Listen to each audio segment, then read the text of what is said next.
Olá, meu nome é Camila Caldana. Eu sou bióloga de formação. Eu fiz biologia em Botucatu, na Unesp. Depois eu emendei num doutorado na Unicamp, em biologia molecular e funcional. E depois eu vim fazer um doutorado na Alemanha em fisiologia molecular de plantas.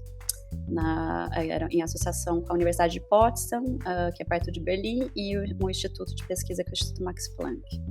Depois eu também fiz um pós-doutorado, e é aí que eu comecei a atuar realmente.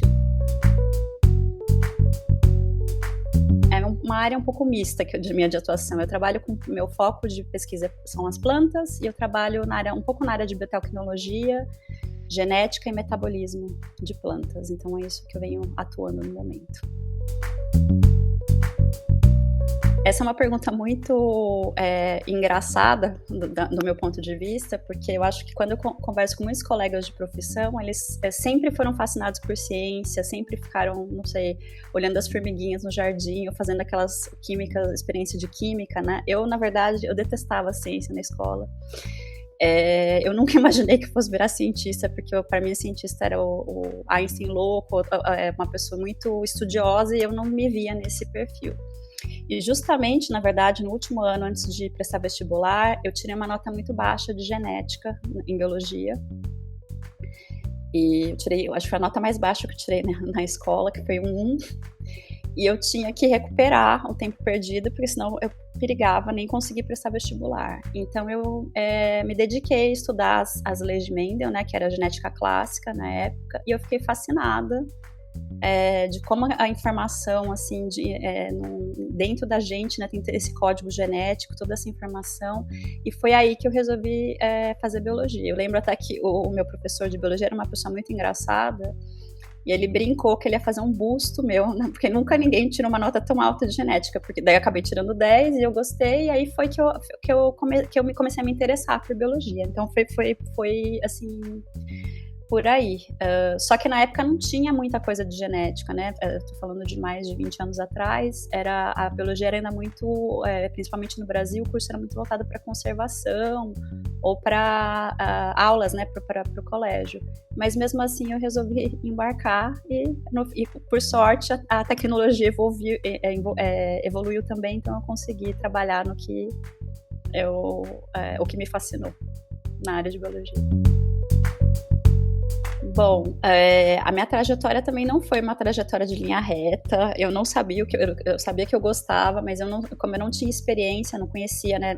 Eu não tenho nenhum acadêmico na minha família direta, assim, né? Imediata. Então eu nem sabia muito quais eram as áreas de atuação de um biólogo. Então eu fiz, na faculdade, né, como todo mundo, eu comecei a fazer estágio com conservação, com aves, mas eu morro medo até de pomba, então não era uma coisa para mim. Eu descobri que quase eu ia matar as aves em conservação, lá de tanto que eu gritava, a hora que ela mexia a pena. Depois acabei, quando eu terminei, eu comecei o mestrado e não gostei, e aí bem nessa época estava começando um projeto de genômica funcional no Brasil, né? O Brasil foi um dos pioneiros para sequenciar uma bactéria fitopatogênica que causa uma doença em cítrus, né, na laranjeira. E aí surgiu essa oportunidade de fazer mestrado, que era um pouco mais aplicado, e com biologia molecular, que daí realmente ia na parte, né, de genética, que eu estava interessada na parte molecular. Depois disso, eu acabei, no laboratório que eu estava, tinha muitas pessoas que já tinham contato internacional e me incentivaram a tentar uma bolsa de estudo para ir para fora, para vir para fora do Brasil. E foi um desafio, porque eu sou de uma família grande, eu tinha pânico, eu não falava inglês, eu não falava alemão, a bolsa era para a Alemanha, e eu não sei o que me deu, eu vim assim mesmo, que eu achava que eu ia aprender alemão, imagine, em um mês, impossível, inglês eu não falava nada também, nada. Sei lá o que eu tava na cabeça, mas é justamente por isso, a gente não pode deixar que as situações limitem. Eu vim também, o primeiro lugar que eu fui trabalhar não foi legal, eu sofri muita discriminação, muito preconceito. E aí, do boca a boca, eu estava a ponto de desistir do doutorado, me falaram desse Instituto Max Planck, que eu também não sabia o que era, mas aqui na Europa é um dos institutos mais importantes de pesquisa, né, que tem mais renomados, em várias áreas, não só em biologia. E aí eu vim fazer um doutorado trabalhando com arroz para tentar entender, ajudar era um projeto com o Vietnã para ajudar a melhorar a qualidade de arroz, né, para aumentar a produtividade. E eu fiquei fascinada, porque nesse instituto é um instituto internacional, eu tive chance de conhecer pesquisadores do mundo inteiro, né, fazer muitos contatos, viajar, eu fui para o Vietnã dar um curso e tudo mais, e isso me abriu muitas portas. Aí eu emendei já no pós-doc aqui, um pós-doutorado, e aí foi quando realmente, eu até então não achava que eu ia seguir na área acadêmica mesmo, achava que talvez eu estivesse me preparando mais para a indústria. E foi no pós-doutorado, eu tive um mentor excelente que ele falou assim, não, acho que você tem, por que você não tenta, né? E aí foi aí que eu tentei e foi onde eu comecei aí a atuar na linha de pesquisa que eu atuo hoje.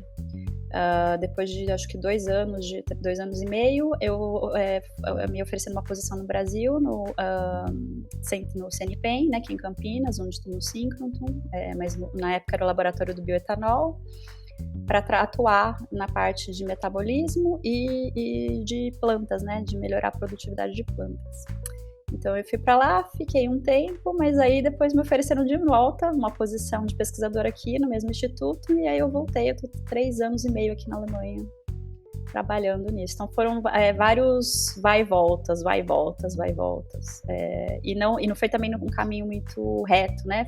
Tiveram vários percalços. Várias vezes eu tive, se eu sou bem sincera, eu tive a ponto de desistir, porque em alguns casos sofri preconceito, outros por ser mulher, às vezes tem algumas outras, uma vez me falaram, por exemplo, eu acho que o chefe gosta do seu trabalho porque você pode ser tão boa igual um homem, esse tipo de coisa, mas eu acho que nada disso me fez desistir, né? Cada vez eu gosto tanto do que eu faço que eu focava nisso e as coisas foram acontecendo. Assim, tranquilamente. Mais ou menos tranquilamente. Hoje, tranquilamente, mas nem sempre foi. Cada vez mais, eu acho que a gente está vendo, né? Eu acho que a história da pandemia trouxe muito isso, de como a ciência, né, e a pesquisa está a serviço da sociedade, está no nosso dia a dia, né?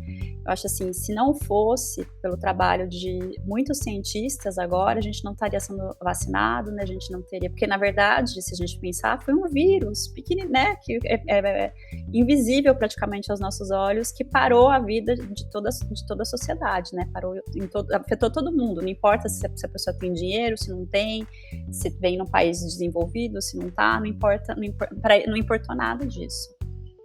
Então, eu acho que são 2 coisas que eu acho que são importantes na área, né, para essa parte de STEM. Eu acho assim, em um lado, da gente... eu acho que uma sociedade só evolui como sociedade se ela tem ciência e tecnologia. Então, eu acho que quanto mais pessoas, né, tiverem interessadas e se dedicarem a isso, eu acho que é um ponto bastante importante. E segundo, que eu também acredito principalmente no país como o Brasil, que tem tantos recursos naturais, tem tanta facilidade, tem um clima excelente, né? Se a gente souber aproveitar isso a nosso favor, e eu acho que a ciência e a tecnologia também mexe num ponto que é a educação. E eu acho que um país ele só pode andar para frente com pessoas educadas. E eu acho que as meninas em geral, as meninas com quem eu trabalho, né, em geral, que eu tive a oportunidade de fazer ciência, elas têm um olhar especial, mais especial para isso, né? Mais sensível, né? Em relação às questões mais sutis da vida, vamos dizer assim.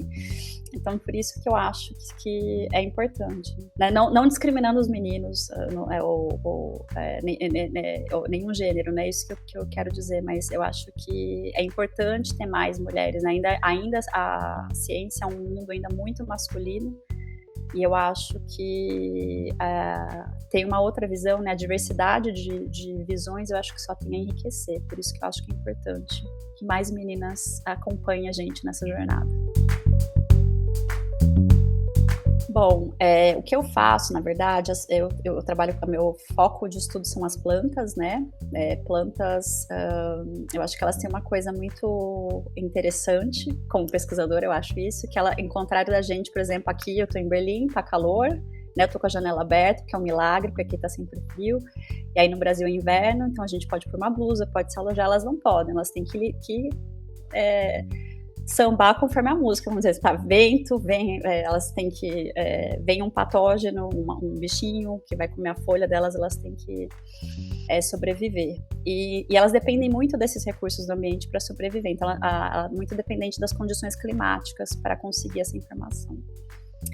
Então, o que a minha pesquisa faz é tentar entender como elas se comunicam e como elas transformam essa informação para ajudar elas a crescerem mais. E qual que é o impacto disso? O impacto é que não só a qualidade dessas plantas, né, o que a gente consome, por exemplo, para fazer roupa, para fazer cosmético, ou para alimentação, ou para vacinas, então a qualidade, isso vai impactar, né, para onde ela vai alocar esses recursos, a qualidade dessa biomassa que a gente chama, né, que é o material da planta. E também, um outro aspecto elas brincam meio daquele jogo de decisão, sabe? Tá calor?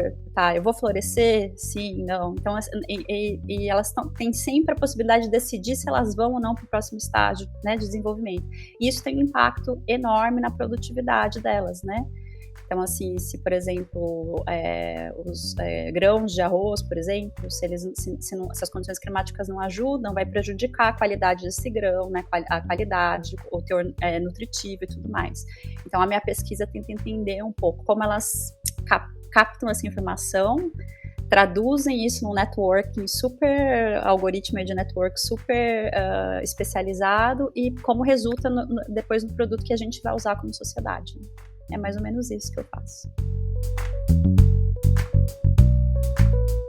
A escolha da carreira, eu pelo menos não estava preparada para escolher minha carreira quando eu não tinha muito conhecimento, né, não tinha apoio, não tinha nada. Acho que hoje a internet, né, tem muito mais acesso à informação. Na minha época não tinha internet, não tinha internet com certeza. Então, assim, eu acho que hoje vai começar a ter mais informação que não tinha na época. Eu acho, assim, que para vocês escolherem como meninas, assim, ou como, né, qualquer pessoa que vai escolher uma carreira, eu acho que não se deixe determinar por nada. Não se deixe determinar por de onde você vem, não se deixe determinar pela nota que você tira, porque se fosse assim eu já nem estaria mais nessa profissão. Não se deixe determinar pelo que as outras pessoas falam que você é capaz ou não. Eu acho, se joga, eu acho, né? Se você gosta de um assunto, se tem interesse, né, por um assunto, claro, o dia a dia da profissão é diferente do que o que a gente lê, né? Às vezes a gente lê coisa que não corresponde, ou que é mais romantizado, menos romantizado. Mas eu acho, assim, que hoje em dia, em cada uma carreira, né, principalmente de ciência, é um mundo inteiro, né? Então, assim, como bióloga, hoje em dia, uma das coisas que eu mais amo fazer é networking com pessoas de várias áreas da ciência, não só biologia. Eu não estou restrita à minha área, eu trabalho com matemático, trabalho com engenheiro, trabalho com economista. Então, assim, não se deixa determinar por nada e não desiste, sabe? Eu acho, assim, a gente às vezes fica preocupado que, como eu vou estudar biologia, talvez seja um curso que depois não me dê retorno financeiro e eu tenho uma família para sustentar, alguma coisa assim. As oportunidades sempre aparecem quando você faz o que você gosta e quando você abraça a causa. Eu acho que isso para qualquer profissão. Então eu acho que é isso, não se deixe limitar por nada, se jogue, né, e tenta se informar. Eu acho, assim, principalmente agora, se vocês têm dúvida do que é ciência, tenta talvez entrar em contato. Os cientistas parece que são bicho-papão, assim, ficam meio escondidos no laboratório, mas não é verdade. A gente está super aberto a conversar e a tentar explicar um pouco o que é o nosso dia, quais são os sacrifícios que a gente tem que fazer, como qualquer profissão também tem, quais são as melhores, os pontos mais interessantes, o que a gente se diverte, o que é mais, sei lá, prazeroso em fazer ciência. Então, assim, tenta, se vocês têm dúvida de uma ou outra área de atuação, então tente conversar com pessoas que atuam na área para ajudar a desmistificar. E não tenham medo, vá com tudo, que eu acho que a gente precisa de mais gente, de ter mais diversidade nas opiniões e no jeito de olhar para a ciência, né? Acho que a ciência é muito disso, é olhar para uma questão de forma crítica, com diversos olhares diferentes, né? Então, acho assim, todo mundo tem a contribuir, não existe quem é cientista, um protótipo de cientista pronto, assim, eu acho que é uma área bem livre, e eu acho que isso que é o bonito de fazer ciência também, né? Da gente explorar novos territórios, mas com várias visões diferentes. Isso que é o importante, mais bonito.